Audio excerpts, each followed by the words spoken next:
Le concept des cartes postales de l'Eurovision 2026 a été dévoilé. Et oui, on sait enfin qu'est-ce qu'on verra à l'écran avant la prestation des artistes à Vienne. Donc, elles montreront chaque artiste découvrant une carte postale autrichienne dans son pays, avant que la caméra ne traverse l'image pour les plonger au cœur des paysages d'Autriche. La séquence se terminera par un selfie, et oui, ils sont modernes, transformé en carte postale, un peu moins moderne. Également proposé en version physique. Et oui, les fans pourront les acheter. Donc, on pourra acheter une carte postale du le ou la représentante ou les représentants français. Euh, Business is business.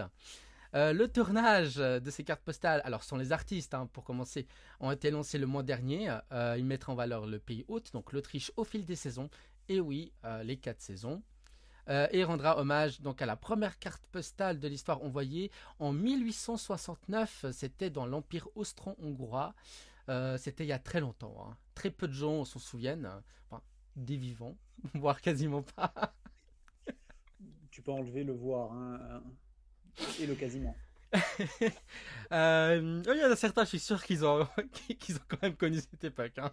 Je ne citerai pas de nom, mais voilà, je n'ai pas envie d'avoir des soucis. La billetterie, elle ouvrira en plusieurs étapes avec une inscription dès demain. Et oui, comme cette année, il faut se préinscrire. En fait, c'est pour garantir l'équité et limiter les bots ainsi que la revente. Et oui, ils se préviennent. Et au niveau des bénévoles, jusqu'à 800 bénévoles seront recrutés par l'ORF pour la période du 1er au 17 mai dans les secteurs comme le centre des médias, la Weinerstadthalle, donc l'arena où aura lieu le concours, et l'Eurovision Village et l'aéroport de Vienne. Alors, Pomme, ces premières actus, on va aller step by step. Qu'est-ce que tu en penses Et vous dans le J'aime chat. bien, j'aime bien l'idée des cartes postales. C'est depuis que je regarde l'Eurovision. Allez, avec l'Eurovision qui avait eu lieu au Royaume-Uni et les cartes postales dans les trois pays, on va dire que ce sont les deux seules annonces de cartes postales qui m'intriguent et qui me plaisent. Le reste, je trouve que c'est une étape qui est sympa, mais qui était un peu sans saveur. Je trouve l'idée de les revendre en physique vraiment bonne. Et ma seule espérance, c'est qu'il n'y ait pas d'usage de l'IA et ça n'a pas l'air d'aller vers cette direction, donc c'est très bien. Non, bah, comme vous le voyez sur les images, commentez comment vous les trouvez un peu ces premiers prototypes. Alors pour ma part, ça me rappelle un petit peu le concept de l'Eurovision 2015, justement à Vienne. Alors il faut savoir que les artistes recevaient un colis chez eux, dans leur pays. Donc là, ce sera une carte postale. Et ils ont été projetés dans le pays hôte, donc l'Autriche, et ils ont fait une activité typique d'une région du pays. Et puis après, ils se sont pris en photo, puis c'était une affiche dans les rues de Vienne. Puis après, il y avait leur performance. Euh, j'aime pas le côté IA que je vois. Alors on voit la Tour Eiffel. Ils ont pris un exemple la Tour Eiffel, donc Cocorico. Mais j'aime pas le côté IA. Franchement, j'ai peur. J'ai peur du rendu final. Est-ce que peut-être ce seront les vrais artistes Puis là, c'est juste un bonhomme justement qui fait office Oui, je d'exemple. m'attends pas à ce qu'il y ait de l'IA, moi. Peut-être sur le prototype, mais vraiment, ça m'étonnerait. Avec l'UR, ils sont capables de tout. Hein. Oui, mais c'est l'Autriche, là. C'est pas tant la réputation de l'UR qui est en jeu que celle du diffuseur autrichien. Donc, moi, j'y crois pas. Bon, Euh, peut-être bah, pardon. en tout cas, voilà. Après, c'est joli. En tout cas, voilà, la Tour Eiffel. Enfin, savoir. Je sais pas. Non, mais oui, alors, il n'y aura pas la Tour Eiffel à toutes les cartes postales. Hein. C'est un exemple.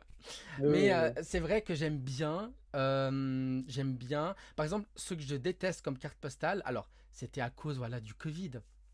Pour des raisons sanitaires, c'était 2021 et Oui. 2022, où c'était juste des hologrammes projetés, et encore plus 2022, parce que c'était avec le robot qui projette les artistes, c'était moche. Autant 2021, on pouvait comprendre pourquoi, mais voilà, plus jamais ça, plus jamais ça. Celle que j'ai aimée, c'est 2016. Franchement, c'était les artistes chez eux. Donc c'était Amir, voilà, il jouait au football, si je me souviens bien. Et puis après, il y avait le nom du pays stylisé enfin, très magnifiquement. Donc ça, j'ai beaucoup aimé 2016. Lub qui dit, je pense que 2022, c'était le prime de la nullité en carte postale. Alors, bon, alors Alors, il faut savoir que c'était la RAI, le diffuseur haute, et que c'est le diffuseur italien. Et Pomme est, est quand même Non, non, italien, donc. mais je veux bien, je défends la RAI sur l'organisation de l'Eurovision 2022 sur plein de points, mais je ne peux pas les défendre sur tous.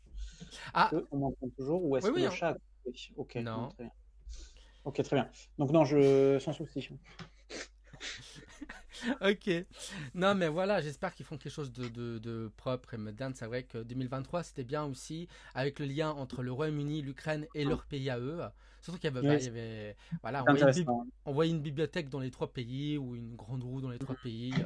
Enfin, franchement, c'était assez quali comme prod.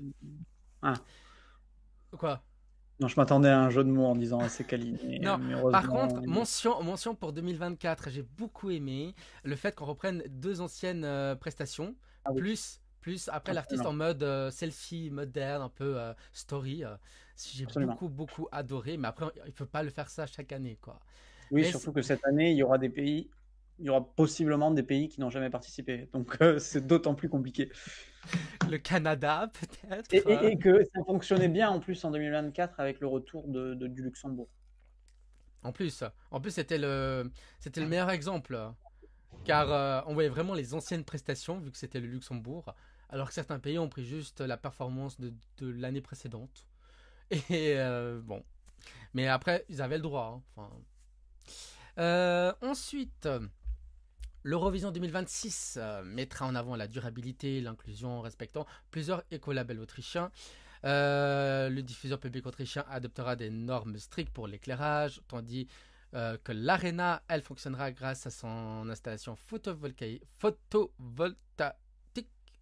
Bon, des Oui. panneaux, voilà. Des panneaux, il y a là, oui, oui, captent la Les panneaux lumière. photos, Des panneaux solaires, hein. les panneaux solaires. Sinon, au pire, hein. Elle proposera une restauration éco-certifiée.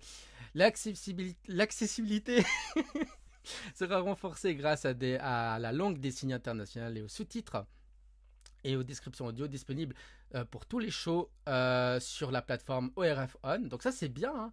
Ça c'est bien vraiment d'inclure. Oui, t'aimes pas? Ah, non, pardon, t'as dit que c'était quoi l'accessibilité c'est l'autodescription Oui, ou la langue la des langue des signes signes? en langue Eh, internationale. la langue des signes, à la rigueur, pour le public autrichien, je trouve ça intéressant parce que ça met en valeur le pays, mais sinon, pour un concours de chansons, j'avoue que j'ai du mal à comprendre l'intérêt. Non, par contre, je vous invite à aller voir. Certains pays font ça, la langue des signes, même pour les chansons. Et je vous invite à aller Mhm. voir pour des prestations, par exemple, comme Erika Wickman cette année, ou je sais plus moi, Serving de Miriana Ah, Kanté. je savais pas qu'il y en avait. C'est assez drôle des fois, franchement, à voir les gens qui font les signes. Pour Roland Weissmann, PDG du diffuseur public autrichien, cette 70e édition doit être exemplaire et fédératrice, malgré un budget restreint. Et puis malgré le budget restreint, l'organisation progresse bien. Il vise plus de 43 pays participants pour battre le record.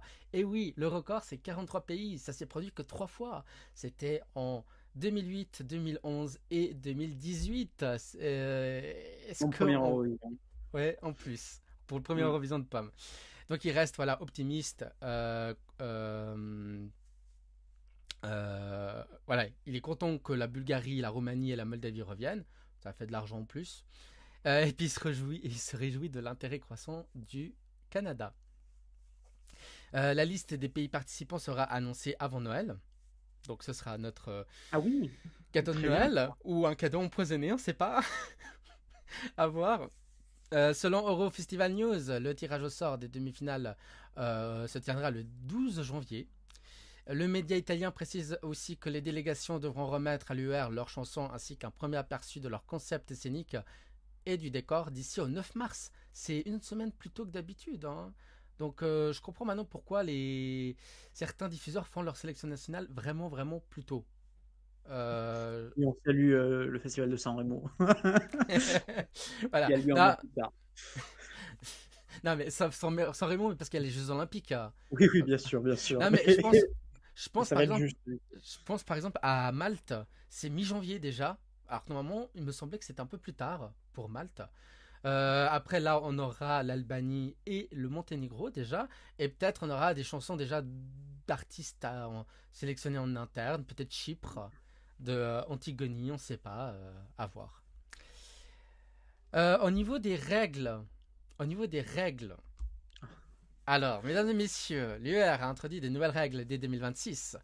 Donc, interdiction pour les artistes et les diffuseurs de participer à des campagnes promotionnelles menées par des tiers, notamment par des gouvernements, comme ça a pu être le cas les années précédentes. Réduction à 10 du nombre de votes par mode de paiement. Renforcement de la sécurité du vote et, mesdames et messieurs, retour des jurés en demi-finale. Alléluia. Alléluia, mesdames et messieurs. Après, tu vas réagir, mais je finis juste. Ces jurys passeront de 5 à 7 membres. Plus de diversité. Et 2 jurés devront au moins être âgés entre 18 et 25 ans. Et chaque membre devra signer une déclaration d'impartialité. J'attends ces déclarations des membres azéris et arméniens. Je veux les voir. Martin Green, directeur de l'Eurovision, rappelle que ces mesures visent à protéger la neutralité et l'équité du concours. Dans une lettre ouverte, il remercie les fans et souligne l'importance de préserver un espace dédié à la musique et à l'unité, donc United by Music. Alors, je vais commencer. Okay. Je te laisse te chauffer pour tes propos. Oui. Alléluia, mesdames et messieurs. Les jurys sont de retour en demi-finale. C'est ce qu'on attendait depuis des années. Et c'est ce que j'attendais depuis qu'ils sont partis. Depuis le retrait. Oui, tout simplement. Pour moi, il me semblait complètement incongru de les avoir enlevés. Alors, il y avait l'histoire, voilà, en 2022, voilà, des jurys qui s'étaient entendus. Je vote pour toi, donc je vote pour toi. Donc c'est pour ça qu'ils les ont retirés, entre autres. Et là, ils reviennent. Et je suis content qu'il y ait des jeunes dans le jury. Alors, je dis pas qu'il n'y en avait pas avant, hein, mais qu'il y en a obligatoirement des jeunes. Parce que l'Eurovision, ils veulent viser j'allais dire une clientèle, non, un public plus jeune. Et je pense qu'en rabaissant un petit peu l'âge des jurés, ça fera peut-être venir voilà, d'autres sensibilités, d'autres votes peut-être. C'est fini, les 12 points entre la Grèce et Chypre. Non. Ok. C'est un exemple, hein. C'est un exemple, hein. Peut-être la fin des 12 points entre la Serbie et le Monténégro. Mais quel malheur, hein. Non. Et donc moi je suis content qu'ils reviennent. Vous dans le chat, est-ce que vous êtes content ou dans les commentaires, n'hésitez pas. Pomme. Il y a beaucoup de choses à dire. Hein. J'étais le premier à réclamer le retour des jurys. C'est fait. Fortement. Je regrette que ça se passe une année après, ce qui aurait pu permettre à Clément de se qualifier haut la main. Mais peut-être qu'on reparlera, qu'on rediscutera des résultats des années précédentes s'il y avait eu les jurys. Non, c'est une bonne nouvelle. Le fait de passer à 7, par contre, je suis sceptique. Parce que d'un côté, oui, ça évite. En fait, ça donne moins d'importance au vote. Et plus il y aura de nombre de jurys, plus les votes vont être uniformisés. Hein, je sais pas, si on prend un échantillon et qu'on dit que dans tous les pays, c'est 50 personnes qui votent, en fait, tous les pays auront des votes qui seront bien plus semblables les uns que les autres. Ça va uniformiser les votes. Ce qui fait qu'on risque d'avoir un jury plus puissant. Parce qu'en fait, plus l'échantillon est élevé, plus il va y avoir des critères objectifs qui vont être mis en avant et les résultats vont être devinables aussi. Hein. C'est une denrée pour les bookmakers, ça. Pour ce qui est du nombre, pour le télévote, du nombre de votes, passer de 20 à 10, je vois pas l'intérêt. Moi, ça va juste empêcher ça va priver l'UER et les diffuseurs d'un peu d'argent, mais je pense que ça va rien changer. Ça va rien changer parce que l'ordre de grandeur sur lequel se jouaient les votes politiques, parce que c'est ceci qui était combattu, n'est pas celui-ci. Donc ça va rien changer, selon moi. Quels sont les autres points? Le fait de mettre des jurys jeunes, je suis sceptique. Oui, ça va permettre de déringardiser encore plus le concours parce que les résultats vont être plus impactés par des personnes jeunes. Et c'est aussi en cohérence avec le fait que 80% des artistes sont dans cette tranche d'âge, ou en tout cas la voisine. Est-ce que tu as parlé aussi de l'âge des participants? Non. Non, alors j'ai oublié de dire, c'est que, Oui, alors, l'âge dès 2027, cette fois-ci, oui, oui, pardon. devrait passer de minimum 16 à minimum 18 ans. Donc, par exemple, s'il y a Capsis, elle n'aurait pas pu participer. Le candidat grec de 2023, dont j'ai oublié le nom, il n'aurait pas pu participer. Et c'est tout ce que je me souviens pour l'instant. Mais voilà, oui, donc le minimum pour participer à l'Eurovision dès 2027, alors ça n'a pas été officialisé, enfin ça a été voilà, dans Mm. les rumeurs, ça aurait dû être dès 2026. Mais les diffuseurs ont dit non, bah en fait nos Les sélections nationales critères, sont ouais. déjà lancées, quoi. Donc on peut pas modifier nos règles. Ce sera dès 2027. Et toi, tu as été plutôt pour cette mesure. Tu étais plutôt Oui, content. oui, je pense que à 16-17 ans, la carrière mûrit, et encore, c'est très tôt. Je pense que 18 ans, je trouve ça tout à fait cohérent, et même je serais favorable à, par conséquent, à décaler la tranche d'âge du junior pour aller jusqu'à peut-être 17 ans. En sachant qu'actuellement, c'est que 14 ans et que les gens qui Non, ont mais 15 ans ne peuvent participer ni à l'adulte ni au junior. Donc oui, un bouquet de résolutions que je trouve agréables, qui me surprennent positivement. L'Eurovision 2026 sera une Eurovision qui sera un peu révolutionnaire, comme le voulait Man Says Love, j'imagine. Et l'Autriche, pour ça, c'est mettre sa trace sur le concours et je pense peut-être dans l'histoire du concours, sans exagérer. Alors moi alors c'est vrai que par exemple au junior, un candidat de 9 ans concourra avec un candidat de 17 ans. Oui, mais je suis pour même le décaler, du coup, je serais pour faire un 11 de 17 ou même un 10-17. Et Alors ça permettrait le retour des pays nordiques, hein, qui sont plus favorables oui, oui, à cette tranche d'âge que plus petits. t'as pas grand-chose à faire sur un concours international à 9 ans, je crois. Bah on salue, bon Lou Deleuze, elle a 11 ans, Oui, oui, mais ça rentre dans ma tranche d'âge, mais enfin, ça moi, va, elle est validée. pour côtoyer des enfants à longueur de journée qui sont 7-8 ans, je n'imagine pas. J'ai du mal à comprendre comment ils peuvent aligner le monde de la vie réelle et un concours international à cet âge-là. Bon, Non mais c'est vrai qu'il y a eu beaucoup de critiques au niveau de l'âge. Et puis au niveau des nombres de votes, donc qui passent de 20 à 10, bah en fait tu peux acheter une carte de crédit prépayée et puis tu votes une deuxième fois. Enfin ça change rien. Enfin voilà, bon. si le vote massif va être un peu moins important, mais en proportion, je pense que ça va vraiment pas impacter les résultats, surtout les premières places, quoi. Noé qui dit: Je suis très content que les jurys reviennent en demi-finale en 2024. Je suis sûr que la Finlande, la Géorgie et l'Estonie ne seraient pas passées au profit du Danemark, l'Australie et la Moldavie. Natalia Barbou, qu'on salue évidemment. In the middle, bah là elle était. Elle était, ouais, in the middle. Euh, ou la Belgique cette année. Bon, finalement, c'est bien que la règle vient l'année prochaine. Non, la Belgique, non, quand même pas. Enfin, Red Mais comment peut-être que Sébastien. Belgique, on n'a rien? Ah, Quoi? il a quel âge, Red Sébastien? Il a 22, non? Non, Il a non, pas, on parle il a moins des de 18. jurys. On parle du vote du jury, il l'aurait passé. Ah! Ah non, je pense pas que Red Sébastien aurait été sauvé par un vote du jury. Mais malheureusement, notre statisticien Statisticien. n'est pas avec nous. Julien, on te salue. Envoie-moi un tableau Excel au plus vite avec toutes les données pour la prochaine émission. ASB qui dit le candidat grec en 2023 c'était Victor Vernikos. Oui, bien sûr, il sautillait sur scène. Bah après il a sautillé jusqu'à l'avion Moi, j'ai qu'il beaucoup a aimé. ramené. Bon, Ouais, c'était sympa. 3 minutes sympa. bah, j'ai pas passé un bon moment. Ah, bon, tant mieux pour toi. Donc qui dit pour l'âge, y aura-t-il un changement dans les prochaines années pour le junior? Ah bah, bah justement on Moi, verra. moi, je vois pas comment ils peuvent. Je, je suis persuadé qu'ils peuvent pas changer l'âge de l'adulte comme ça et dire tel les gamins de 15 à 18 ans, il n'y a pas de concours pour eux. Actuellement, il faut savoir qu'il y a une tranche d'âge qui est blanche où tu peux participer ni au junior ni à l'adulte, c'est 15 ans. Ouais, Si tu as 15 ans, tu peux t'es rien puni. faire. Si T'es tu as 15 ans, puni. tu es devant ta télé.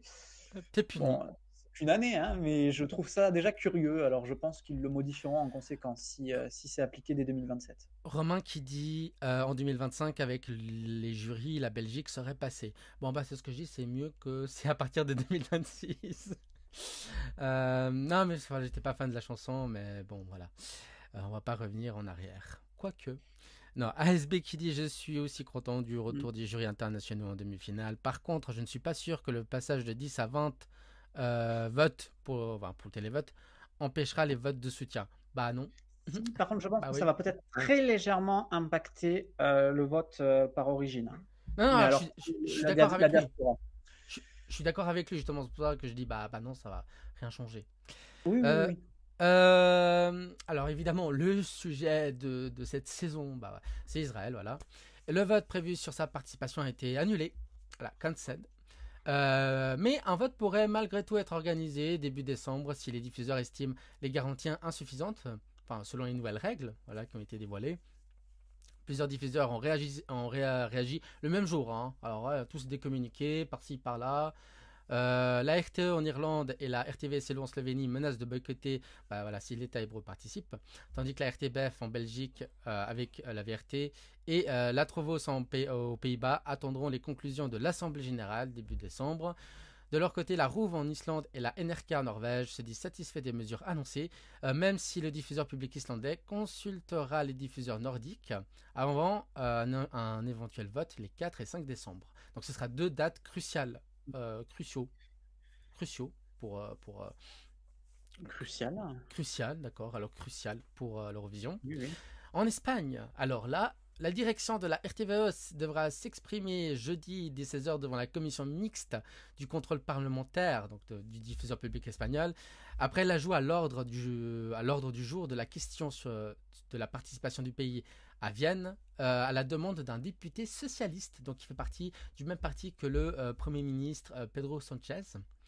Donc elle devra répondre, enfin, le directeur devra répondre à la question, je pense, est-ce que vous allez participer ou pas. Si l'Espagne se retire, ça pourrait faire du pays ibérique le premier du Big 5 à se retirer depuis le retour de l'Italie en 2011.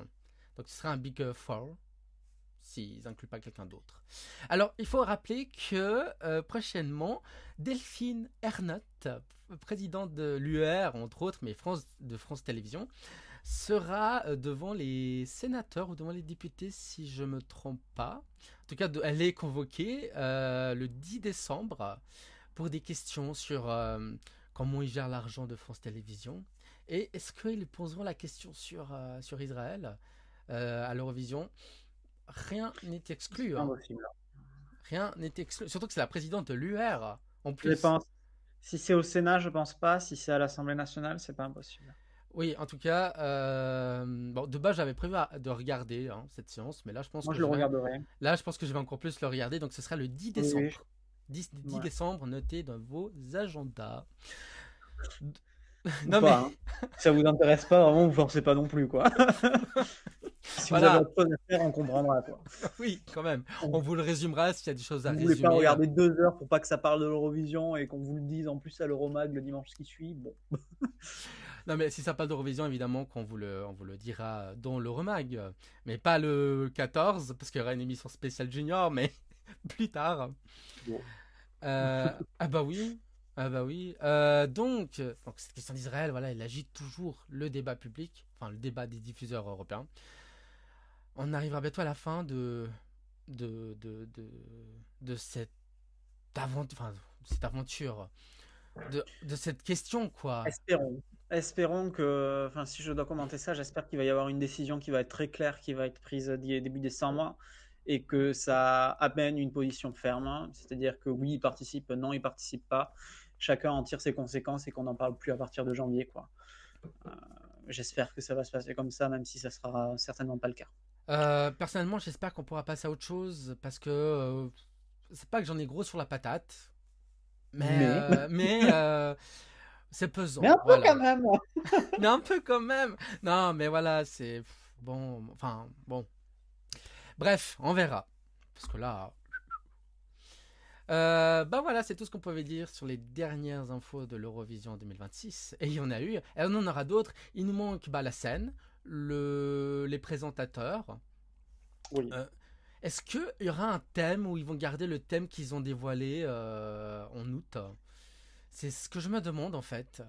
Personnellement, hein, c'est vu que je dois faire les graphismes pour mai, je me demande et ça m'arrangerait qu'ils changent, hein, perso. Mais voilà, on verra. Il y a encore plein de choses à être dévoilées. Mais on vous tiendra au courant.